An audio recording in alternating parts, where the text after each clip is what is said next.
In my book, I describe them as beginner, intermediate, and advanced, and there are a couple of grades in between that, but that is a general category. I think that the thing that differentiates the beginner from the intermediate is essentially by the time you reach intermediate level, you're beginning your teacher training. You're given more responsibility. You've had a lot of lives that have been very difficult, and you've been very successful in your life in handling them. One of the primary things that our guides and teachers look at is how we have treated others in our life. What have we done for others as opposed to ourselves? And if we find people who are really quite unselfish and giving people, we know that probably they're moving into the intermediate level.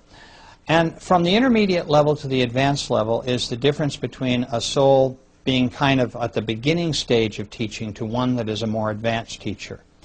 And those souls that are more advanced are into work that is very, very demanding.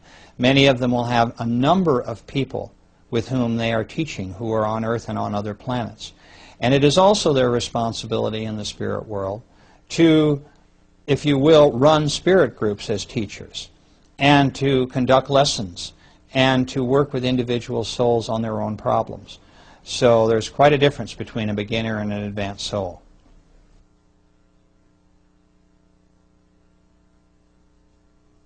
Soulmates can be confusing to people. Of course, in the spirit world, I find, and I think I've explained this, that in a soul group we have many soulmates.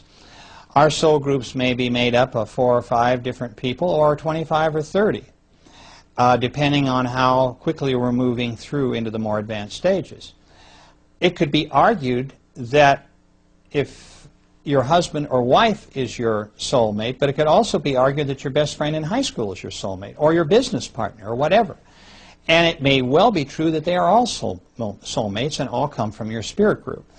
For me, the most intense soulmate relationship is that being with whom we like to reincarnate in terms of a spouse, someone with whom we've been mated in many, many lives, and we often have changed genders.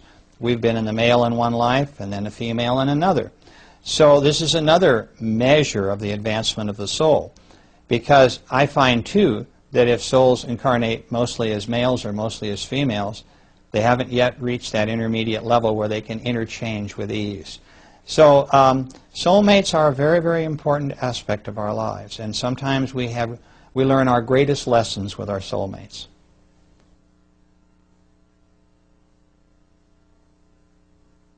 Well, orientation is that aspect of going into the spirit world where you review your last life.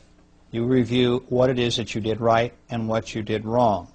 Transition is when you move into the spirit world to your place where you live with your other souls who are your group.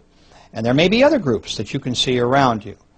And finally, the last area is when you move forward. That is the time of rebirth and embarkation, if you will. When the time that you have spent between lives now is completed and you're ready to tackle the next life and the next body and go forward with the next lesson that will give you basically purpose in your life.